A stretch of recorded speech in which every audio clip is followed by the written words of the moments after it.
جب حضرت عثمان غنی رضی اللہ تعالیٰ عنہ کا محاصرہ کر لیا گیا اور یہ خلافت کا آخری آپ کا دور ہے، 82 سال کی عمر تھی اس وقت آپ کی، اور یہ تاریخ کا دردناک باب ہے کہ حضرت عثمان غنی پر 40 دن تک پانی بند رہا۔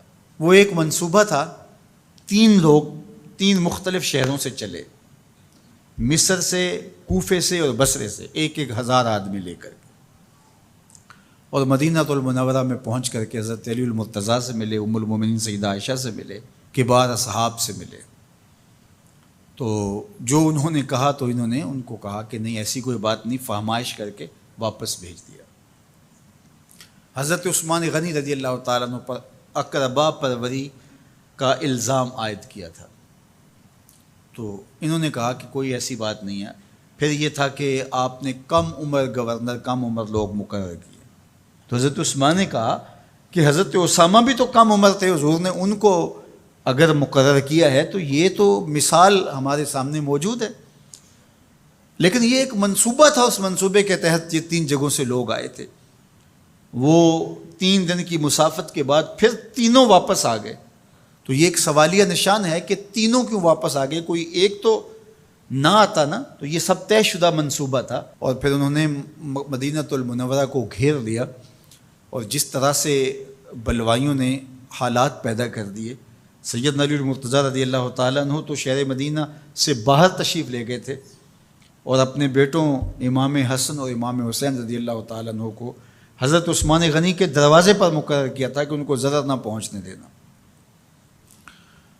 اب 700 صحابہ اجازت طلب کر رہے ہیں کہ آپ ان بلوائیوں سے نپٹنے کا میں جو ہے وہ اجازت نامہ مرحمت کریں، اور بہت سارے لوگ تو حج پہ جا چکے ہیں۔ یہ 18 ذی الحج کا واقعہ ہے جب آپ کی شہادت ہوتی ہے، تو وہ حج پہ جا چکے ہیں، تو جو یہاں موجود ہیں وہ اجازت طلب کر رہے ہیں۔ لیکن حضرت عثمان غنی رضی اللہ تعالیٰ عنہ نے کہا کہ نہیں، میں ایسی اجازت نہیں دوں گا۔ رسول اللہ صلی اللہ علیہ وسلم کا حرم شہر مدینہ لوگوں کے خون سے لالہ ہو، یہ میں اس کو گوارا نہیں کرتا۔ افواج موجود ہیں، اور دنیا کی تاریخ میں آپ کو ایسا نہیں ملے گا کہ اتنی بڑی حکومت کسی کے پاس ہو اور وہ خود گھیر لیا جائے، اس کا پانی بھی بند ہو جائے، اور وہ حکم دے کہ نہیں، میرے لیے آپ ایک قطرہ بھی خون نہیں بہائیں گے۔ بلکہ آپ کے غلاموں نے جب تلواریں اٹھا لی تو آپ نے فرمایا کہ میرا حکم ہے کہ تم تلواریں نیچے رکھو، بلکہ میں تمہیں یہ آفر دیتا ہوں کہ جو غلام لڑے گا نہیں اور یہ میرے سے عہد کرتا ہے وہ آزاد ہے۔ حضرت ابو ہریرہ رضی اللہ تعالیٰ عنہ، حالانکہ یہ پڑھنے پڑھانے والے لوگ تھے، تعلیم و تعلم سے ان کا تعلق تھا، لیکن وہ بھی تلوار لے کے حضرت عثمان غنی کے دفاع میں آ گئے۔ لیکن حضرت ابو ہریرہ رضی اللہ تعالیٰ عنہ کو بھی حضرت عثمان غنی روک دیتے۔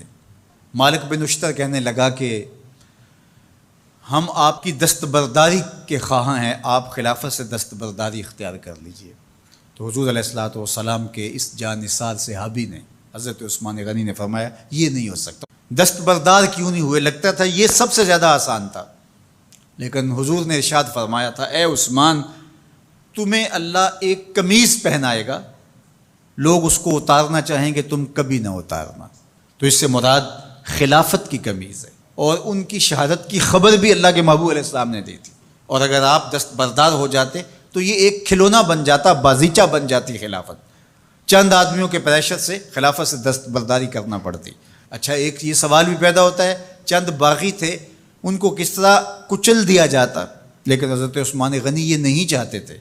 ایک تو یہ کہ مدینے کی حرمت پامال نہ ہو، اور دوسرا پورے عالم اسلام کو آگ لگانے کا جو منصوبہ تھا، 3 مختلف شہروں سے 1,000 آدمی لایا گیا ایک منصوبے کے تحت، اور انہیں لاشیں چاہیے تھیں، اور جو ان کے پیچھے کام کر رہے تھے نادیدہ ہاتھ، ان کا منصوبہ یہ تھا کہ یہاں سے مختلف سمتوں میں، یہ تینوں شہر مختلف سمتوں میں تھے، تینوں سمتوں میں جب لاشیں جائیں گی تو پورے عالم اسلام کو ہم جو ہے وہ خانہ جنگی کی آگ میں دھکیل سکیں گے۔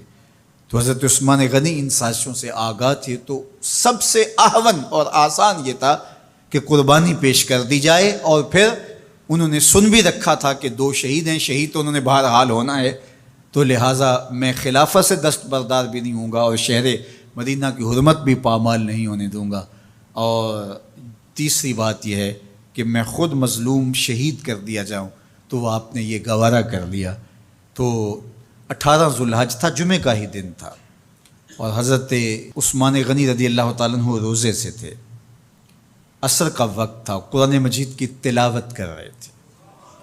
حضرت امام حسن، امام حسین اور حضرت عبداللہ بن زبیر اور دیگر لوگ آپ کے دروازے پہ پہرا دے رہے تھے، لیکن باغی پچھلے گھر سے دیوار پھلانگ کے آپ کے گھر میں داخل ہوئے اور تلوار سے وار کیا۔ آپ کی زوجہ حضرت نائلہ آگے بڑھیں اور ہاتھ سے روکنا چاہا، آپ کی انگلیاں کٹ گئیں۔ پھر دوسرا وار کیا تو حضرت عثمان غنی رضی اللہ تعالیٰ عنہ کا دایاں ہاتھ کٹ کے گر گیا۔ حضرت عثمان غنی رضی اللہ تعالیٰ عنہ نے افسوس کیا اور کہا کہ تم نے وہ ہاتھ کاٹ دیا جس سے میں وحی کی کتابت کیا کرتا تھا۔ پھر اس کے بعد آپ پر 9 وار کیے گئے اور آپ کو شہید کر دیا گیا، اور آپ کا خون قرآن مجید پڑھتے ہوئے اس آیت پہ گرا، فَسَيَكْفِيكَهُمُ اللَّهُ وَهُوَ السَّمِيعُ الْعَلِيمُ۔ تو حضرت عثمان غنی رضی اللہ تعالیٰ عنہ مظلوم شہید کیے گئے، بھوکے اور پیاسے شہید کیے گئے، ظلماً شہید کیے گئے۔ حضرت عبداللہ بن عمر رضی اللہ تعالیٰ عنہ فرماتے ہیں کہ حضور فتنوں کا ذکر کر رہے تھے کہ فتنے ہوں گے، بہت بڑے فتنے ہوں گے۔ تو ایک شخص نے چادر اوڑھی ہوئی تھی اور وہ مجلس واعظ کے قریب سے گزرا جہاں حضور کچھ ارشاد فرما رہے تھے، تو آقا کریم نے اشارہ کر کے کہا اس دن یہ شخص حق پہ ہوگا۔ عبداللہ بن عمر کہتے ہیں کہ میں اٹھا اور جا کے دیکھا تو وہ حضرت عثمان تھے۔ تو میں نے حضرت عثمان کے چہرے کو پکڑ کے تھوڑا سا حضور کی جانب کیا اور میں نے کہا حاذا، حضور یہ؟ اللہ کے محبوب فرمایا ہاں یہی، جب فتنے ہوں گے تو فرمایا یہ حق پہ ہوگا۔ تو حضرت عثمان غنی رضی اللہ تعالیٰ عنہ حق کی راہوں کے مسافر، جنہیں حضور کی زبان سے شہید کہا گیا، اور شہید کسی کا انجام ہوتا ہے، تو حضور نے فرمایا یہ شہید ہوگا۔ شہید وہی ہوتا ہے جو بحالت ایمان اس دنیا سے راہ خدا میں اپنی جان قربان کرے۔ فرمایا فَإِنَّمَا عَلَيْكَ نَبِيٌّ وَصِدِّيقٌ وَشَهِيدَانِ، اے پہاڑ رک جا، تو جانتا نہیں تیرے اوپر اللہ کا ایک نبی ہے، ایک صدیق ہے اور 2 شہید ہیں۔ تو حضرت عثمان غنی رضی اللہ تعالیٰ عنہ عظمتوں کے مینار، اللہ اکبر۔ تو یہ حضرت عثمان غنی رضی اللہ تعالیٰ عنہ کا یہ کارنامہ تھا کہ آپ نے اپنی جان پیش کر کے امت کو جو ہے وہ فتنوں سے محفوظ کر لیا اور امت کو بچا لیا۔ حضرت عثمان غنی رضی اللہ تعالیٰ عنہ پہ کروڑوں رحمتیں، کروڑوں سلام۔ ہم آپ کی عظمت کو سلام پیش کرتے ہیں، عقیدتوں کا خراج پیش کرتے ہیں۔ حضور کی خدمت میں ایک جنازہ لایا گیا اور حضور سے عرض کی گئی حضور اس شخص کا جنازہ پڑھا دیجئے، تو حضور نے انکار کر دیا، کہا میں جنازہ نہیں پڑھاؤں گا۔ تو صحابہ نے عرض کیا یا رسول اللہ، کبھی ماضی میں ایسا نہیں ہوا، جب بھی کوئی جنازہ لایا جاتا ہے تو آپ جنازہ پڑھا دیتے ہیں اور آپ نے آج انکار کر دیا ہے۔ تو فرمایا یہ شخص میرے عثمان سے بغض رکھتا تھا اور اس کو اللہ نے بھی اپنی رحمتوں سے محروم کر دیا ہے۔ حضور نے اس شخص کا جنازہ نہیں پڑھایا جو مبغض عثمان غنی رضی اللہ تعالی عنہ۔ تو اب آپ اندازہ کیجئے وہ کتنا بدبخت شخص ہے جو حضرت عثمان سے بغض اور دشمنی رکھتا ہے۔ حضرت عثمان غنی رضی اللہ تعالی عنہ سے اللہ کے محبوب علیہ السلام نے کتنی خوبصورت ارشاد فرمائی، میں اس سے حیا کیوں نہ کروں جس سے اللہ کے فرشتے بھی حیا کرتے ہیں۔ یعنی عثمان غنی وہ ہیں جس سے اللہ کے فرشتے بھی حیا کرتے ہیں، اور جو عثمان غنی کا حیا نہیں کرتا اس سے بڑا بے حیا کون ہو سکتا ہے۔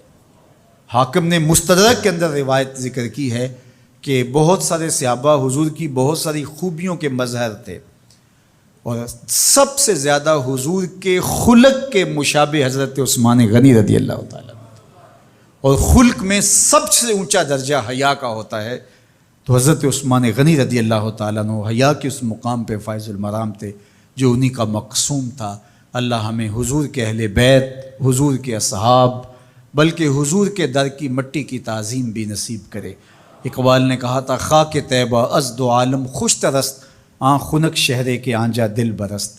ہمیں تو طیبہ کی مٹی بھی اچھی لگتی ہے اس لیے کہ وہاں محبوب جو رہتے ہیں، تو محبت تو اس چیز کی متقاضی ہوتی ہے، محبوب کی راہوں کو بھی سلامی پیش کی جائے۔ تو جو حضور علیہ السلام کے ساتھ منسوب اتنی وقی نسبتیں ہیں ان کا احترام کیوں نہیں کریں گے؟